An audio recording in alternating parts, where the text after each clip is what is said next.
and welcome to the Be Fairy Afraid podcast, the podcast where we like to shun off the sweet and fluffy fairy tales that we know and love and look instead more at the deep and dark depths of the sordid ones of the past. I'm Louise Atkinson. And I'm Fiona Ridgewell. And this week we're talking flat pack furniture. Actually, talking of flat pack, don't you carry around a cardboard cutout of Chris Hemsworth? My future husband, yes I do. It's not weird. And Prince Darling. So, in the words of friend of the podcast, Jean-Baptiste Basile, from his famous tale, The Enchanted Doe. Shut your ears. No. Close your ears. No. Open your ears. Open your ears, shut your mouth, and hear what I have to tell you. Nice. Friends on a quest, putting these fairy tales to the test, talking all things magical, mystical, but sometimes not very sophistical. Be very afraid, someone actually wrote this story down. Be very afraid, why are all the women wearing massive gowns? Why is he kissing her without her consent? What on earth is going on? Will they figure it out what this story's all about? Oh, be very afraid. Hello, Louise. What was very formal. It was very formal. Welcome to the podcast, Louise. Thank you. I've got loads to tell you today. Have you? I can do a good or bad. You know, Oh, good or bad options? good or bad option. Yeah, I think I've got a good and a bad. I don't think that it's bad. Oh, so it's bad, questionably good. No, I think it's good and it's good or bad. What do you want? Oh, we're already on quite a roller coaster of a ride this I've been on a episode. roller coaster of emotions all day. I'm going to go bad first. Really? Well, so good picks me up and then I don't end on a downer. Okay, well, Did bad. you want me to redo that and do good first? No, we'll do bad. Bad is an update on my insurance claim, Oh, I'd forgotten about this. as had I and the rest of the world. I'm absolutely livid. It turns out, You have to go on a penny farthing now everywhere, do you? yeah, I don't understand insurance. It turns out like I think I have quite most of the time an optimistic point of view. I'll assume the best in people, and people are like, oh, how naive. Oh, but life's just great for you. No, actually, because when it goes tits up, it hits me harder. So it turns out you shouldn't have faith in people. Oh, wow, we've done a real U-turn. Yeah, that's the thing with me. I do come crashing down, just like someone went crashing into the side of my car and then claimed, oh, not my fault. How about that as a segue? Not my fault. I didn't even plan it. It just come out my mouth. He said it's not his fault. He went, I was doing a 3-point turn. How I always do, I would assume that someone would stop. But he apologised. Yeah, and I've got that in. I sent the WhatsApp conversation to the insurance. I was like, yes, you did. here is the correspondence. Nice. I was fuming. But even the insurance weren't that helpful, you know. They were like, well, unless he admits it. And I'm like, but he's not. And then I managed to get through to another girl and she was like, if it's not really up to him whether he thinks it's his fault or not, we'll look at the evidence and my sketches. Have you said Done a bit of art today. That's the good news. No, it's not. So you had a little bit of sketching, bit of correspondence, whacked that in. It's going to be quite difficult for him because I saw your car, and for somebody to be like, car was like that when I saw it, I was just turning. I'm like, yeah, and you've clearly gone fucking smack bang into somebody. Into the side of my car. I'm like, especially when he's doing a 3-point turn, like he's clearly, there is no, unless he's Stevie Wonder, there's no way he hasn't seen you there. yeah, but he's saying I obviously didn't see him and I just kept moving forward. I'm like, but if I move forward, the damage would be at the front of my car, not in the side. Precisely. But and I said that's the insurance, and they were like, well, if he said, and I was like, who is this moron I'm speaking to? So I just kept calling back until I got a good one. Nice. And she seems to be quite helpful, but it's still in the air and the car is not fixed, and it is a month later. So that is the bad news. That is bad news. The good news Hello, off we go. is I've moved in with my boyfriend. Hey! And he's still letting you stay there. It's been about 48 hours. But I think it's going to last. Again, there's that optimism. So How it's going to come crashing down. we did flat pack furniture. And you survived. Well, no one called the other one a cunt. Should we say that? Yeah, because it's quite appropriate in that situation. Yeah, like I used to do flat pack furniture with my dad, and he was an extremely aggressive man with it. Like, to the point there'd be a lot of screaming and shouting, people running up the street. Like it was bad. So I didn't know you could just listen to Elvis Presley and a very chill flat pack furniture and do experience. flat pack. I mean, it did take us 2.5 days. No, it's actually still in the boxes. We've just terraced the boxes on top of each other. got a new chest of drawers now. New home. So are you having a housewarming party? When are we coming? When am I coming? What am I bringing? Oh my God. I mean, you can come along. You can come to the flat. It'll probably just me and you. It is a 1-bedroom flat. And there's a big chest of drawers in there. So we'll be sitting one in each drawer. He actually had a meltdown yesterday because we bought a microwave and he doesn't want to use his kitchen sides. Well, where are you going to put it then? Exactly. At one point, it was on a windowsill. I was like... What, like a prisoner? I was like, but that's what the sides are for. And he was like, oh, love, I can't. I'm having a meltdown. So you're going to have to like bracket it to the wall. Well, he's the only man that I know, or human being, that I know that each time they want to use their kettle, they have to get it out and plug it in. No, that's Yeah. weird. It's not just on the side. No. And the toaster. Of them are available to use. You have to sort of Put in a request form. You have to, you have to prepare if you want to use the toaster. You have to book out the toaster. I just feel like in 48 hours, I have become an adult. I mean, after 37 years, it's been a real build-up. It's been a real slow build-up. Like I realised being an adult is just every night before we go to sleep, he's like, "What do you want for dinner tomorrow night?" It's knowing what you're going to eat. Rather than just what you fancy. Do you remember when I just always had what I fancied at that Yes, point? I remember your mango chutney experience that you Oh had for breakfast. Yeah, exactly. I was eating poppadoms and mango chutney for breakfast because that's what I wanted. Whereas now it's like, because this needs to be eaten. Yeah. Why are you all doing that? It's so sad. Because we bought it, mate, and it needs using up and it costs money.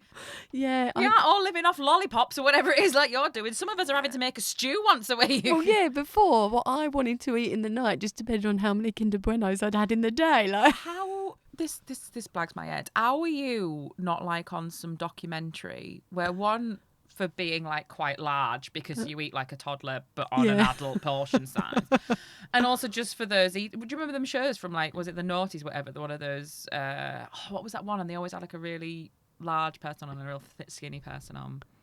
And they would show how each other ate, and they put all the food into big test tubes. Oh God! And like the bigger person would obviously, theirs would be full, and then on the skinny side of what they ate a week, it would be like a Kit Kat. Oh no, mine would be full. Yeah, exactly. So why are you? But you're so skinny. I've got big arms. It all goes to your arms. It's all in my arms. You're just Popeye. Yeah, it's in my arms. But it turns out I did think I was like this optimistic, happy-go-lucky person. I just didn't have any responsibilities. And now I do, and So just so we're clear, you're 37 and you've just moved out of your parents' house and are experiencing meals for the first time. Yeah, because before they'd just sort of appear. Yeah, he introduced me to the yellow sticker aisle. What? I didn't know about it. You didn't do the yellow stickers? They were just pretty yellow stickers to No, me. mate. Like, I used to be really good at this. I used to know the exact times. Yeah, he does. It's horrible, and he treats it like it's like he'll pick something up and go, "Whoa, look at that." Yep. 37p, and I'm like, you disgust me. That's me. I'm like on the end of an aisle, just keeping an eye on the staff. Yeah, going, that's what he go, does. go, go, go, go. Oh no! And you just lurk around them, Yeah. following them, going, that's exactly what I do. Why don't you do it anymore? Or you still do it? I still do it. I just don't do it as, like, when I was at uni and in my 20s for quite a long time as well, I would know, like, all the 3 local shops around me and when they were doing their yellow, because they do them at different times. So some Yeah. of them are like 4 p.m, some of them are later, and I would be able to do the rounds. And I loved it. I'd just come in, I'd be like talking to anybody who'd listen, you know, my housemates, my mum, some random on the street. That's I'm what like, he just got this does. quiche for 12p. And they're like, please stop talking to us. It's like we had a meal together tonight, and he went, "Do you know what, love?" Like, I'm thinking he's going to be like, "Isn't it nice if he's like, we're both eating for under £1 tonight?" I'm like, this is not what candlelit suppers are about. That is my porn. Yeah, it's his porn. It's not my porn. Like when I open our fridge, I'm just blinded by yellow stickers. It's like, you know, when you the like the light of dream. heaven. It's just. So that's the good and the bad news. I think that's it, really. We'll see how I get on. Yeah. I'm going to waste away to nothing. Oh, yeah. Eating proper meals and vegetables instead of living off Kinder Buenos. Instead of Kinder Hippos, yeah. That's worse. They're wafers. How was your week/weekend/life? It was okay. I went up to North again, and I had a friend date with my best friend who lives in Leeds. Cool, nice. Yes, and we went out. You will hate this, but we went on a little walk Oh, nice. around a country house, Oh. and that was very nice. They had like a fairy section on this walk. I would have liked that. I thought you would have liked this, and I really appreciated this. They'd made little like pretend shops that the fairies lived in, and it was planted in the forest. And one of them was an off license that was called Fairy Liquid. I was like, great pun. Excellent pun. Yeah, very good. Okay. But we walked to because it was one of those country house things. They had one of those, cafe areas, and we're like, oh, we'll just go get some lunch and stuff in there. And there was an absolute kerfuffle happening because these places, like, no, they're usually the staff are quite young. Okay, yeah. And we all have to learn. So if I don't mind that. That's fair. But I also love it because they usually, just like I was at 16, don't care.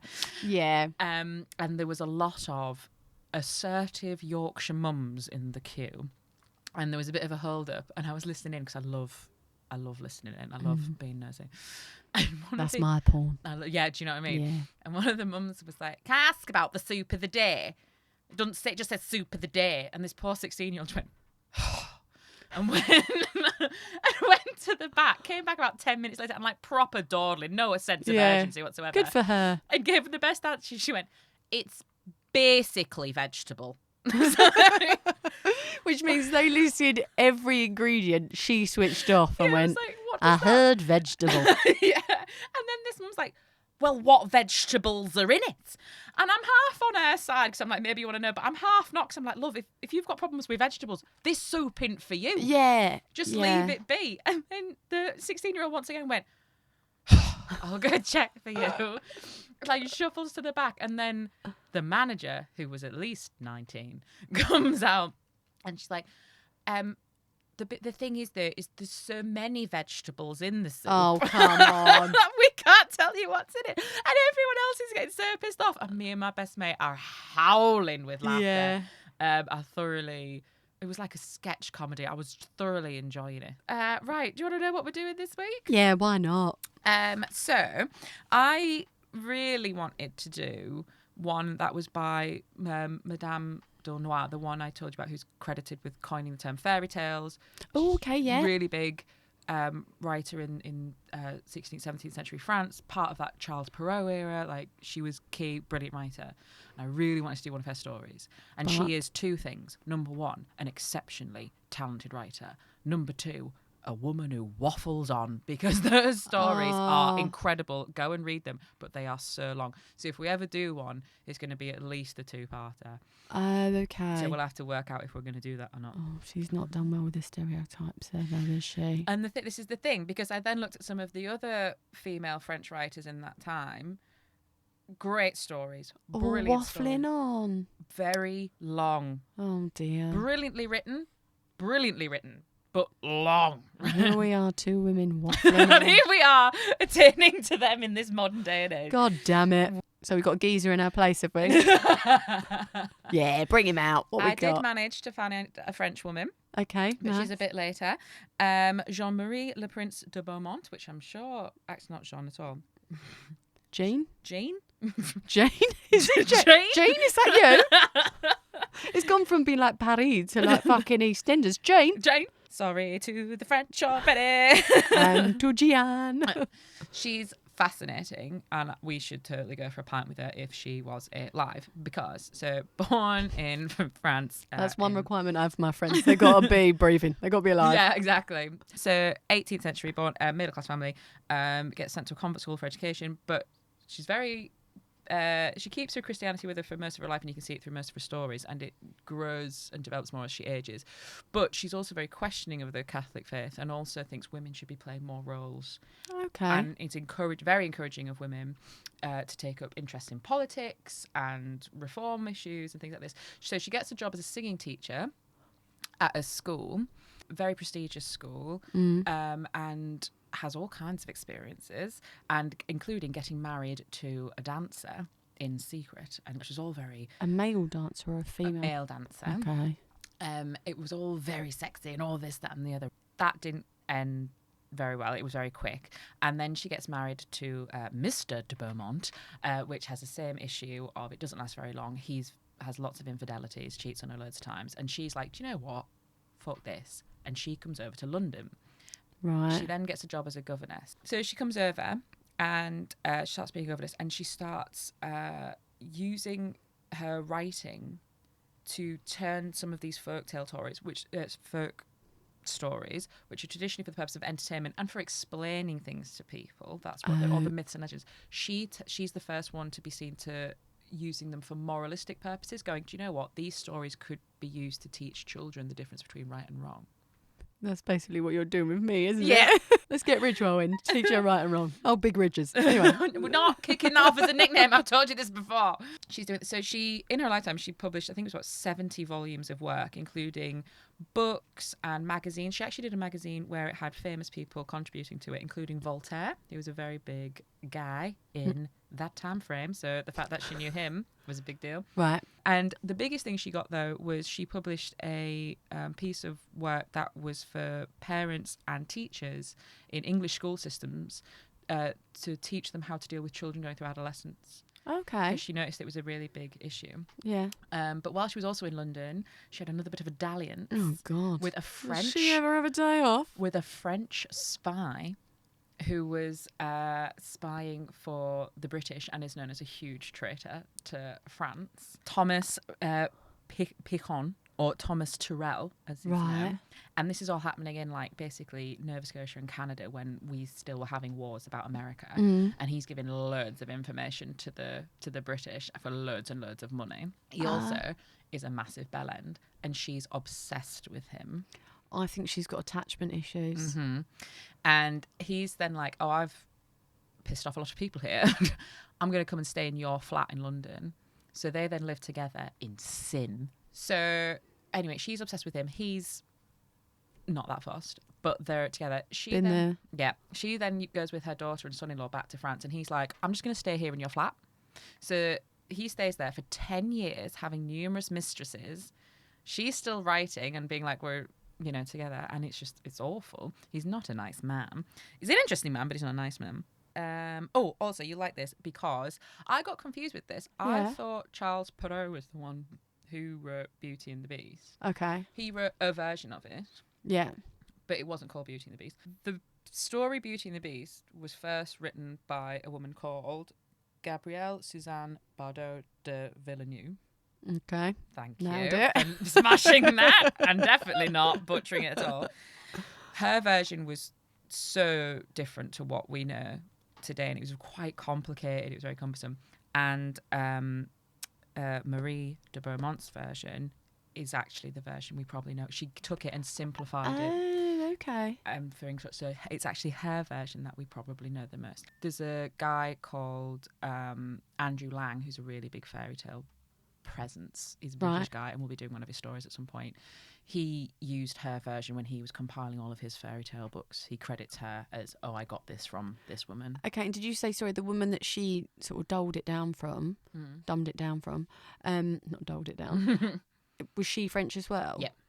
Okay, so probably, because obviously the Disney version is set in France, isn't it? Would they have always done that? Yeah, well, this is a problem I had with the story we're doing this week. So we're doing one called, it's originally called Prince Chéri, but Andrew Lang translated it to be called Prince Darling. Okay. So it is her version, but the real original version was in Le Français. And any books I had in it were in Le Français. So I've had to get a file, and we're having to use my Kindle this week in some sort of modern... it's not the same. What does that smell of? What? I love a smelly book. Futuristic advancement is what it smells of. So yes, we're doing Prince Darling, and I think you're going to really like this one, actually. It's a very sort of traditionally fairy tale. There's lots of voices. Oh, and I like a voice. I know you like a voice. Can I ask one more question about the... Marie de Beaumont. Yeah, thank you. He lived in our flat for 10 years.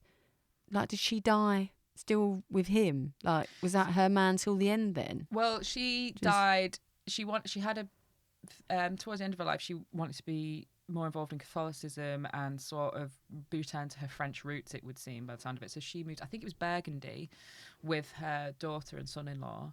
and she died there without him. But I actually don't know if she was still... She corresponded with him for 10 or 12 years. I don't know if it finished because she died, or I don't know if it finished Right. before that. Ooh, what But an arse. yeah, exactly.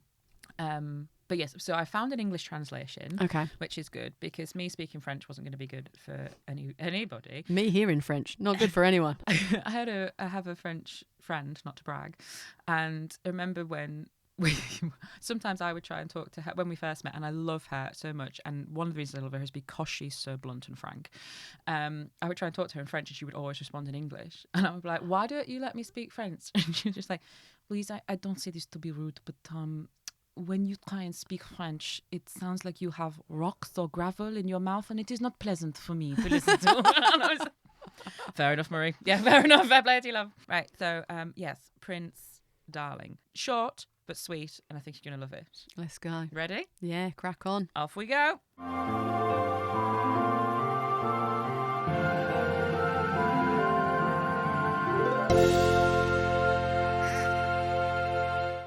Once upon a time, there was a king who was so kind-hearted that he was called the Good King. One day, during a hunt, a little bunny jumped into his arms, scared to be killed by the dogs. Apart from the dog killing, the dogs killing the bunny, this is exactly how I'd want any fairy tale to start. I generally... A really kind man, a fluffy bunny. Like, what more can I want from life? This is the life. This is the world I live in. They're kind. There's a fluffy bunny. Oh, someone's hit my car. Fuck you all. Yeah, it's a real shame that the next sentence, and the insurance fucked them both up.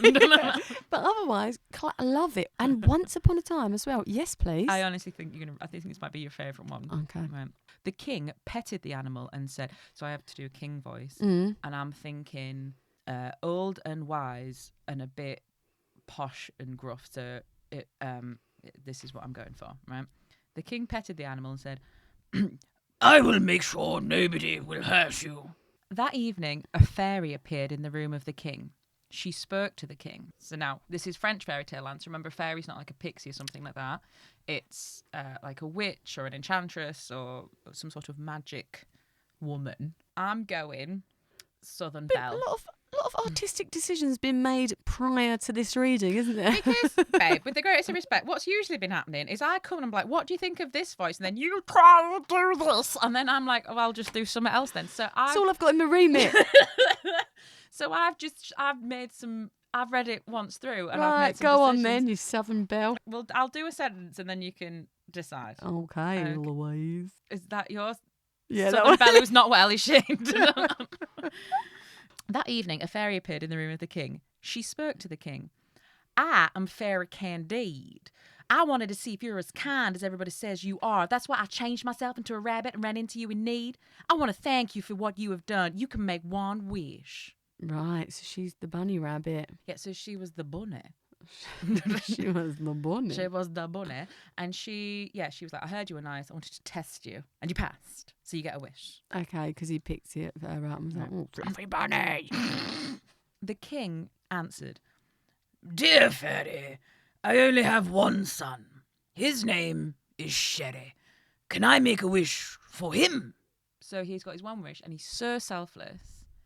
He's giving it to his son. sounds like it, but I feel like there's going to be a twist. Oh, dear, no. Of course, said the fairy. Shall I make your son the most handsome, the richest, the most powerful? Yes, please. No, said the king. None of that.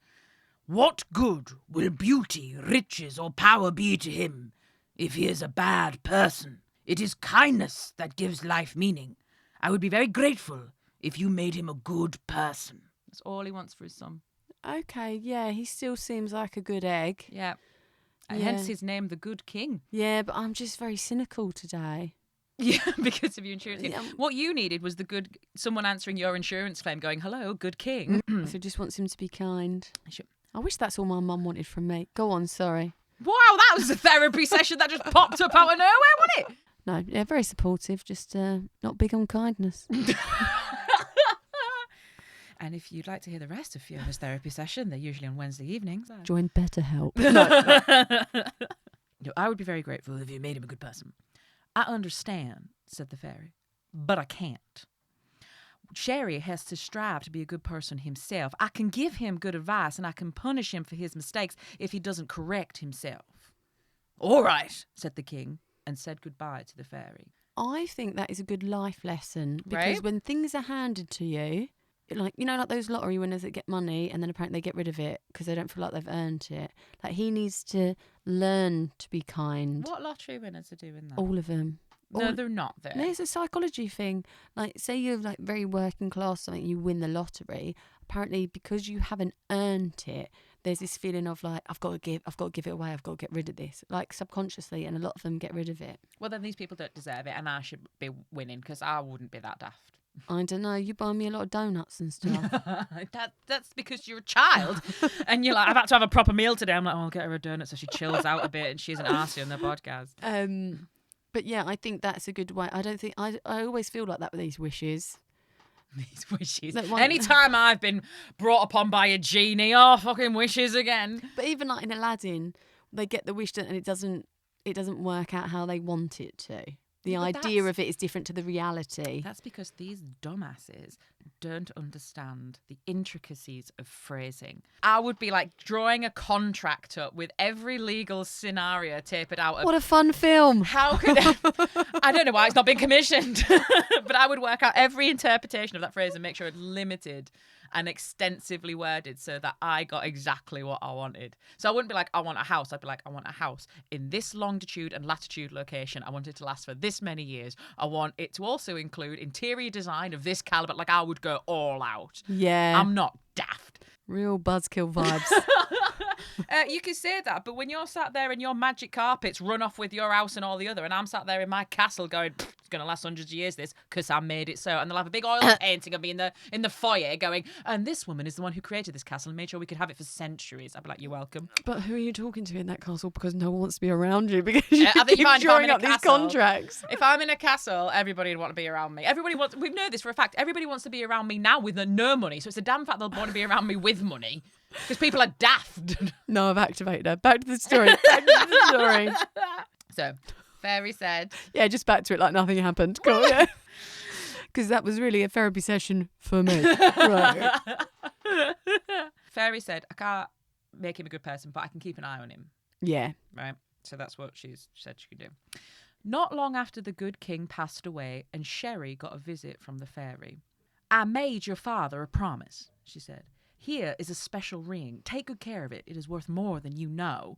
Every time you do something wrong, it will sting you.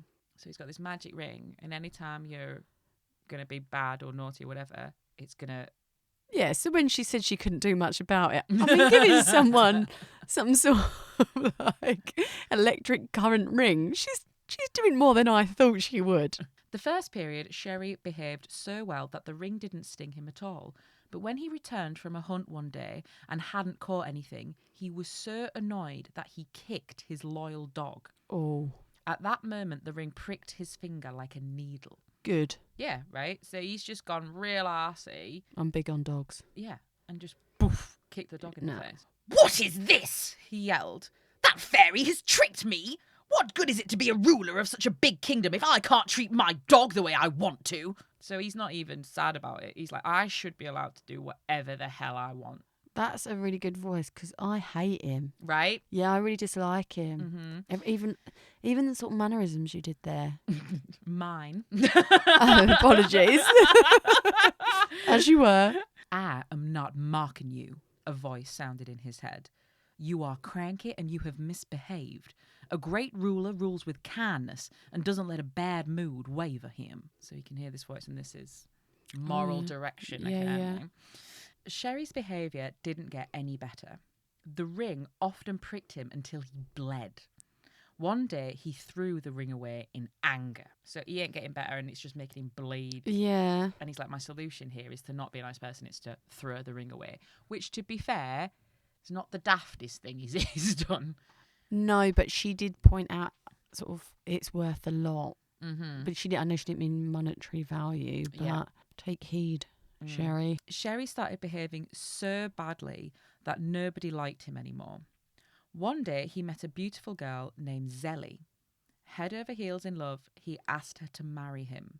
But Zélie said, even though I am poor as dirt, I cannot marry someone who behaves so badly. I wonder, how did they get to know each other? Like, how did he get to know her enough that he loves her? This is fairy tale ye olde land. He's literally just seen her in the street. Oh, okay, and been like, she's mine. Yeah. pretty Okay. much. But fair play to her, because she's had the richest, most powerful man in, let's say, wherever she lives. Mm. She could have had all that money and she went, I'm poor. But it's irrelevant of how poor I am, I still can't marry you because you are that much of a bellend. So the prince was distraught and gave his officers the order to bring Zelly to his palace. So she's rejected him, and his response has been, well, I'll kidnap you then, because that'll win you over. That's exactly what I'd expect from him. It's also my plan for when I run into Chris Hemsworth. Just kidnap him. Yeah. Will you marry me? No. Right. Get him. Let's go. Okay. But this is my cunning plan. To kidnap him, that's okay. I think, No. well, I just think more planning. I mean, I've got the cardboard cutout of him in my living room at the minute, so I can get used to him being I around did me. see that on Instagram and I decided not to comment. Rude. My friends bought him for me in lockdown.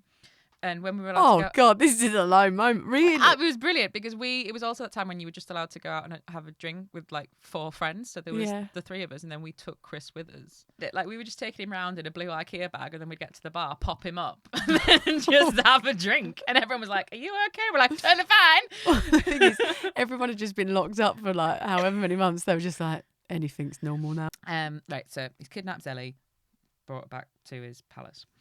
One day, he decided to go to her room where she was locked up, but she had disappeared. One of the king's councilmen was named Suleiman. He was a wise man and the only one who dared to tell Chéri about his mistakes. The other councilmen only wanted to please the prince with sweet talk, and they said it was Suleiman who helped Zelly escape. Grasses. Right? No one likes a Keep grass. his stum, lads. Yeah. This Suleiman, though, he's one of the few lads that's been like, you need to calm yourself here. You're being a bellend. So obviously Chéri's not keen. The prince was enraged and ordered his soldiers to capture Suleiman. Chéri withdrew to his room, and with a big thunderclap, the fairy Candide appeared. Thank God. Right? So she's going to teach him. You have become a monster, she said sternly. I will transform you into the animals that will show you for who you really are. A lion for your anger, a wolf for your greed, a snake for your lack of respect, and a bull for your cruelty. Turn him into 4 different animals. So like an amalgamation of to reflect each part of his horrendous personality. Oh, so like he'll look like a wolf, and then when he speaks, like a big, like snake tongue will come out. And just like that, Chéri changed into a remarkable beast and found himself in a pit dug by hunters. So He's been caught as well. yeah, because he's also a rare animal. Like, people are going to go, let's go for this, right? He was captured and brought to the capital of his kingdom. When he arrived, he heard a big applause. Supposedly, Prince Chéri was fatally struck by lightning.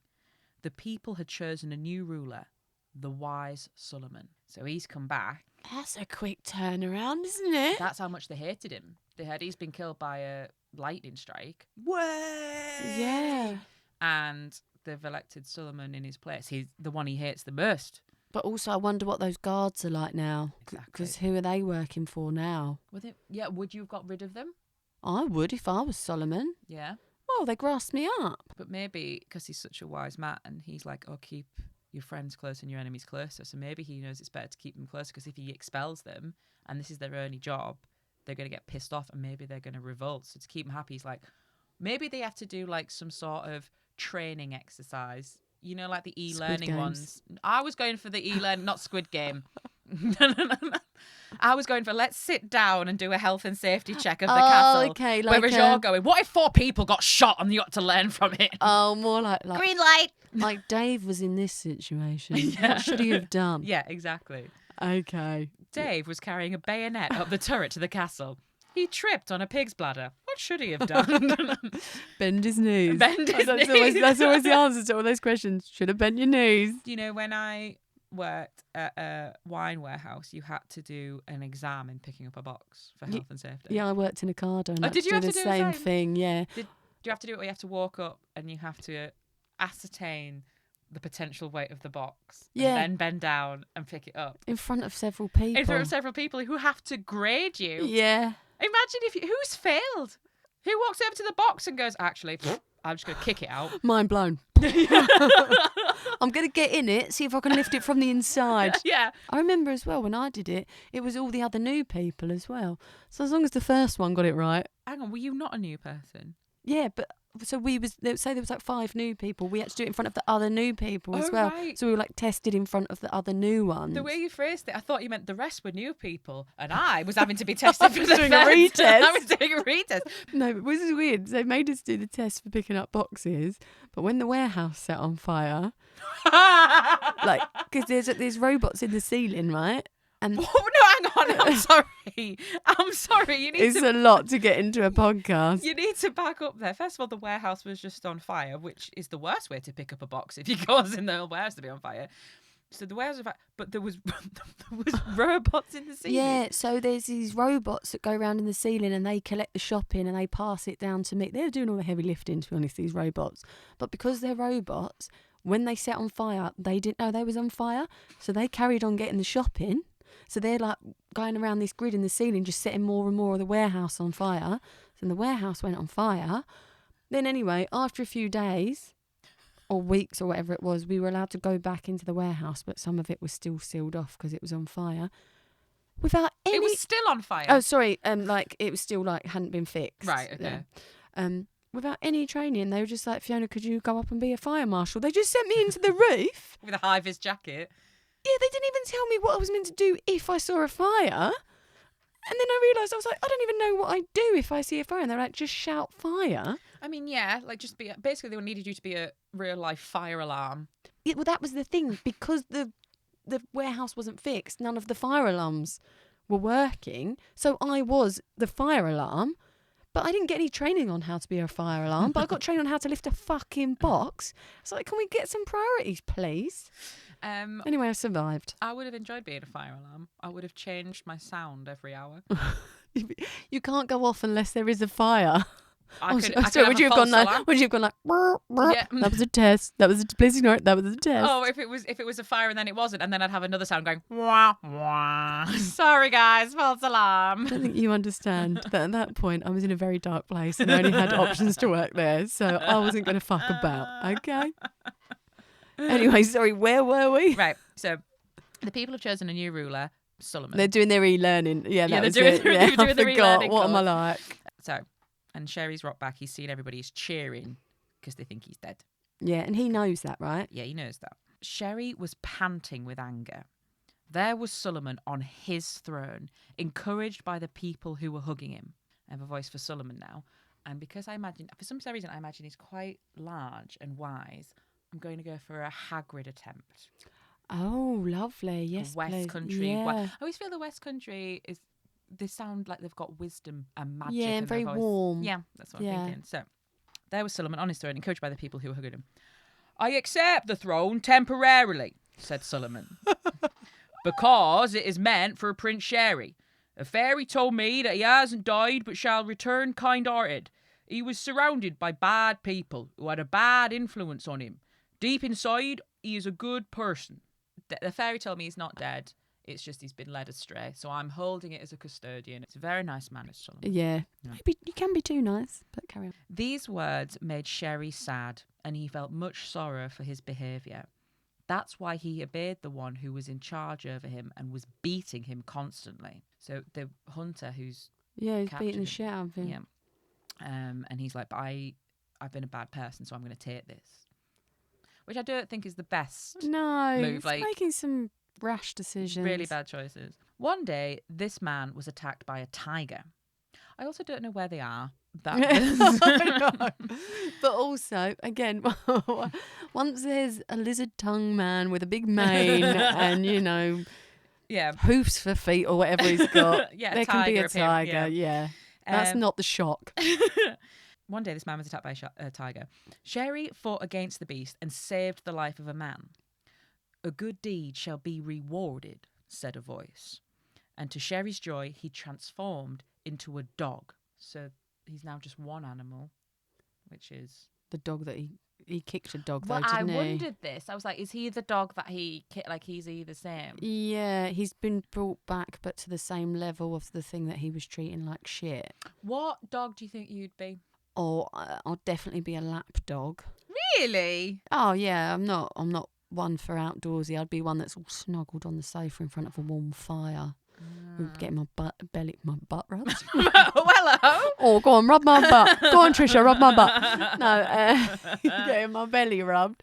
I'd probably be like a cockapoo or a bichon frise or something. Oh, okay. What would you be? Well, so I always thought I'd be some really mardy dog. I like that. I always thought.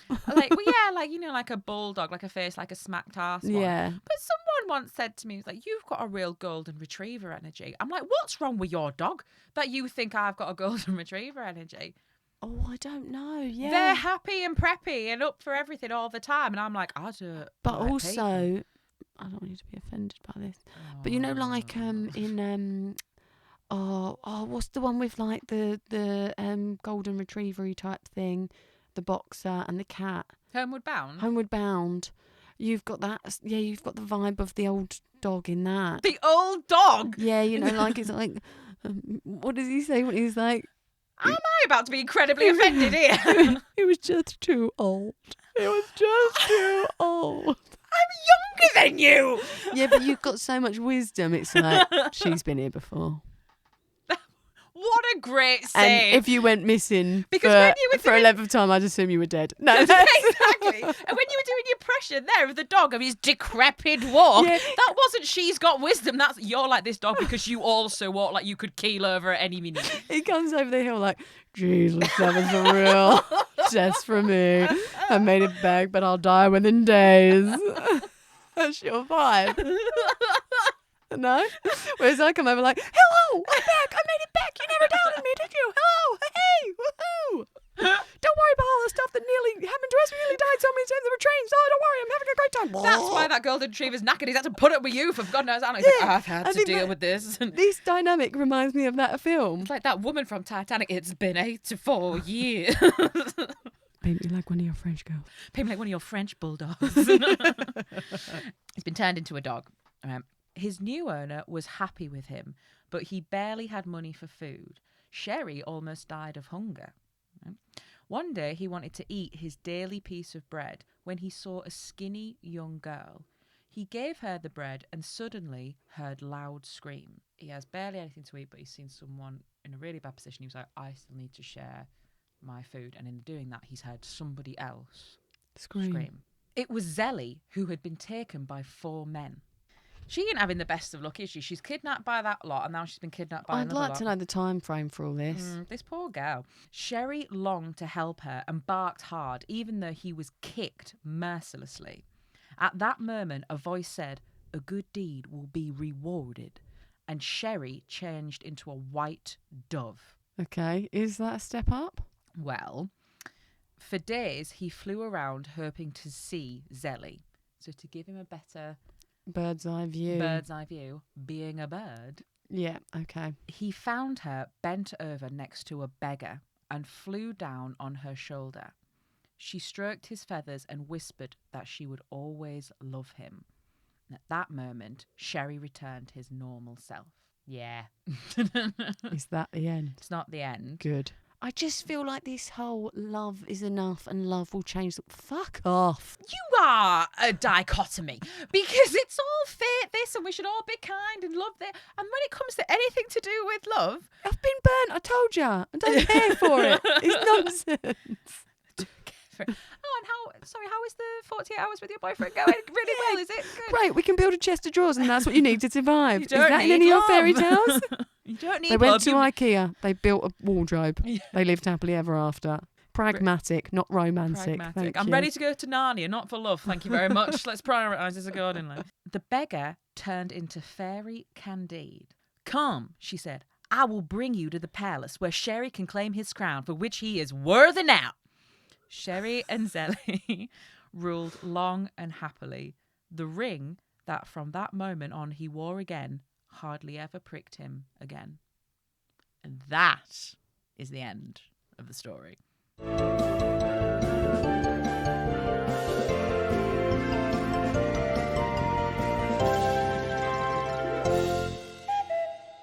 I do like the story. I thought you'd like it, yeah. I do like the story. Okay, so this thing is, if you can be kind, kindness is better than money. Why are you saying it like that? Like it's just, oh, look, kindness is better than money. What a disgusting thing to learn from a story. Oh, no, it's not. But I just think you should know that. I don't think you should have to learn that. I think that you should just know. This is for children, and how do you learn it for Well, children? they're idiots. And I can tell you what, there's a lot of adults who don't know this, and I think this should be retaught. Well, that's my issue. I just think they should already know, and people should know that. I don't think they should have to be like constantly electrocuted or whatever was happening to him to go, well, I should probably be nice to people. Is this coming back to your hatred of knowledge? And you're like, people shouldn't have to be taught things because knowledge is shit. We should just know all of this stuff. What happened to instincts? Where did instincts go? What happened to them? What happened to them? What happened to going with your gut, guys? Well, as most of my friends have IBS, I would ask none of them to trust their gut, to be honest with you. If anything, don't trust your gut. Prepare for the worst, always. Don't you think she would always feel like he tricked her a little bit? I don't think Zelly gets a good No, I thing don't think here. it's... She says, and it was a big thing of her, because she's poor, to be like, I could have had everything here, but I can't, and I'm going to stick to my morals because you're a twat. She then gets kidnapped because of that and has to have an escape attempt. A successful one as well. She's escaped successfully, only for her to be free and wandering about to then get kidnapped again one day by some men. And what, all to teach him a lesson? Yeah, exactly. And she sits there. She enjoys the company of a white dove that she's like, look at my new pet. I love my new pet. And then it turns into a man going, ha, tricked you. You love me. And she's Get like, that wedding dress on. to my hamster when I was younger. I was like, I love you, Hammy. And then it turned into some cretinous man. And now you have to marry me. You said you loved me. What? Like I couldn't curb. Yeah. She doesn't get a choice. Because the fairy's like, ha, you said you loved him. That's what changed him into a human. I don't think that's fair either, that she's then suddenly got to marry him. And was she kidnapped twice to teach him a lesson? Well, he kidnapped her once, but the 4 blokes, is that are we believing that's coincidence? Yeah, I don't know what, we don't know. We don't know those blokes. Well, I don't think it's coincidence, Louise. Yeah, this fairy's a bit of a bitch, this fairy really. seems to fucking be everywhere. I think she's had a hand. I think she's the one who sort of put the money out to get the 4 blokes to kidnap her. Yeah. So what do you think the moral is? Well, the moral is that be kind, isn't it? Yeah. Be kind over anything else.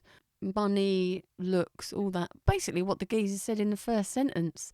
What use is any of the riches and the looks if he's not a nice bloke? I wish you'd have translated this and just at the end, just pay attention to what that geezer wrote in the first sentence. To be honest, wouldn't continue. Do you know what? 2 stars. If the other 4 pages get stuck together, doesn't matter. You won't need them. You don't need them. The moral is at the beginning.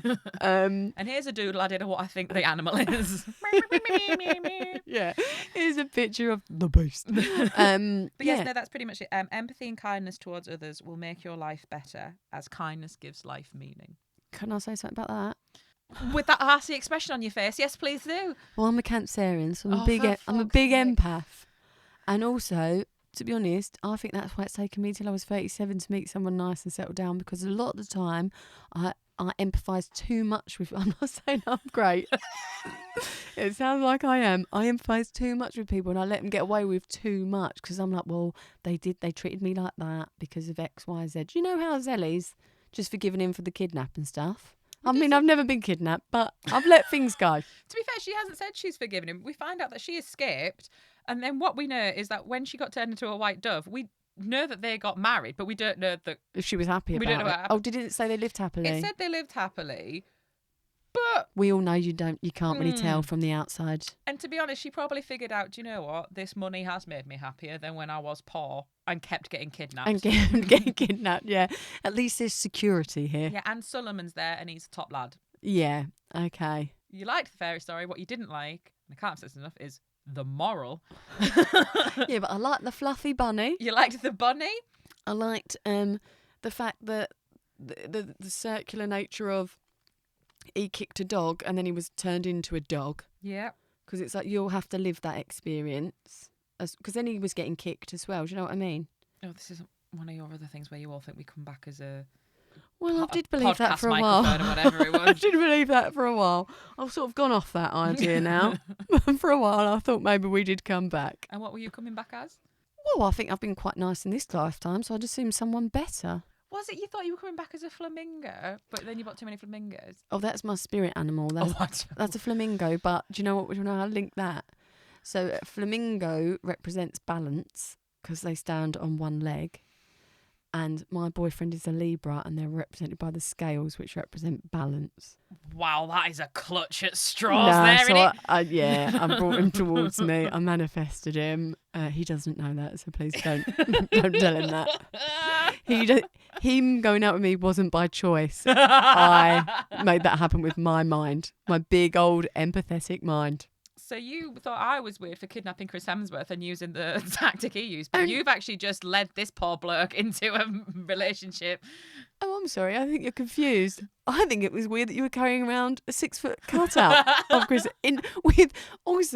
weirdly, within an IKEA bag over his head, practicing. I would never put an IKEA bag over Chris Hemsworth's head. Obviously, I filled him up and his head was poking out the top so he could see where we were going. I'm not just cruel. Him holding a pina colada as he was carried around to different bars. You like pina coladas? I'm being an IKEA bag. Okay, I think we've both unravelled. And I think, if anything, this is therapy for both of us. Yeah, it's cheaper, isn't it? It is.